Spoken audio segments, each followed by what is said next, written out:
নমস্কার বন্ধুরা, আপনারা দেখছেন শাহবাড়ির রান্নাঘর। আমি শম্পা সাহা।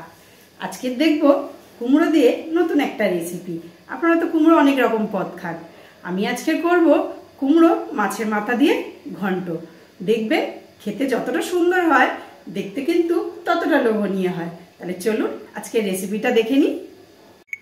এই দেখুন, আমি এখানে কুমড়োগুলো কেটে নিয়েছি। এইভাবে লম্বা লম্বা সরু করে কুমড়োগুলো কেটে নিয়েছি। এখানে 1 কিলো কুমড়ো আছে। আর এখানে দেখুন মাছের মাথাগুলো আমি ভালো করে ধুয়ে পরিষ্কার করে নিয়েছি। এই যে মাছের মাথা। আর এখানে আমি ধনেপাতা নিয়েছি। আর তারপরে নুন, হলুদ, চিনি আর একটা ভাজা মশলা করব। চলুন আপনাদের দেখাই ভাজা মশলাটা কি কি দিয়ে করি। এই দেখুন, এখানে একটা প্যান নিয়ে নিয়েছি। তার মধ্যে দিয়ে দিলাম জিরে, গোটা জিরে, কয়েকটা শুকনো লঙ্কা দিয়ে দিলাম।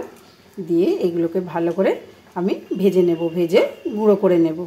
এই গুঁড়োটা কিন্তু কুমড়ো ঘন্টে দিলে টেস্ট কিন্তু দ্বিগুণ হয়ে যায়, দারুণ খেতে লাগে। মাছের মাথায় নুন হলুদ মাখিয়ে নিলাম।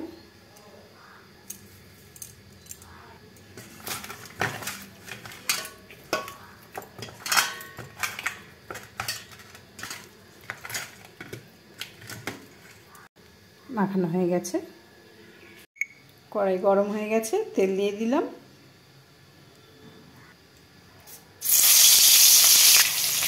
তেল গরম হয়ে গেছে, মাছের মাথাগুলো আমি সবগুলো ভেজে নেব এইভাবে। মাছের মাথা ভাজার সময় কিন্তু খুব সাবধান, কারণ মাছের মাথা খুব ফাটে। ওই জন্য যখনই মাছের মাথা এপিঠ থেকে ওপিঠ উল্টাবেন, তখনই গ্যাসের ফ্লেমটা একটু কমিয়ে রাখবেন, তাহলে দেখবেন অতটা ছিটে গায়ে আসবে না। এই দেখুন মাছের মাথা ভাজা হয়ে গেছে, এবার তুলে নিলাম।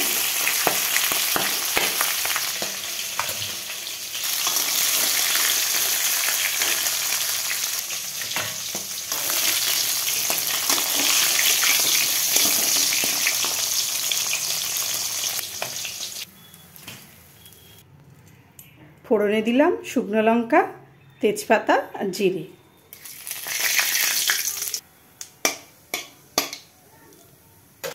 তারপর কুমড়োগুলো দিয়ে দিলাম।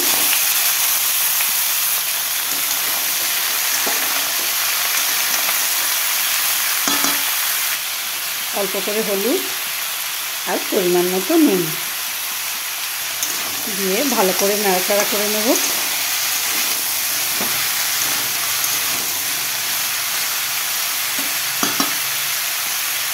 কুমড়োতে আমি জল দেব না, এবার আমি ঢেকে দেব। নুন থেকে যে জলটা উঠবে কুমড়োতে, ওতেই সেদ্ধ হয়ে যাবে। জল দিলে কিন্তু একদম পুরো ঘাটা ঘাটা হয়ে যাবে, তাই আমি জল দেব না।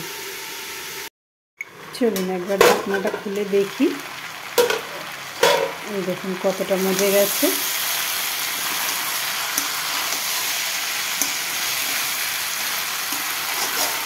অনেকটাই মজে গেছে। এবারে আমি কাঁচা লঙ্কা দিয়ে দেব। কটা কাঁচা লঙ্কা দিয়ে দিলাম। দিয়ে আবার একটু ঢেকে দেব।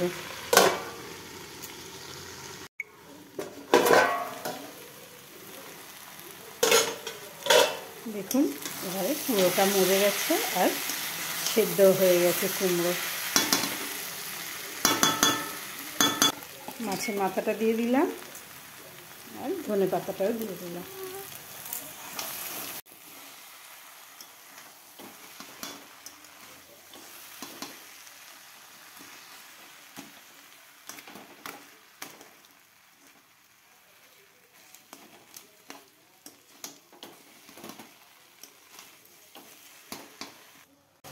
চিনি দিয়ে দিলাম স্বাদ মতো।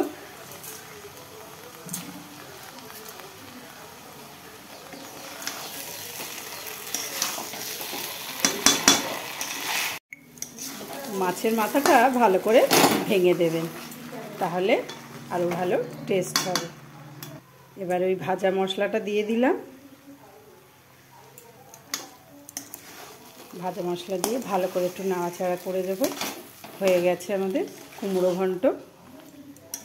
কুমড়ো ঘন্ট গরম গরম ভাতে কিন্তু দারুণ খেতে লাগে।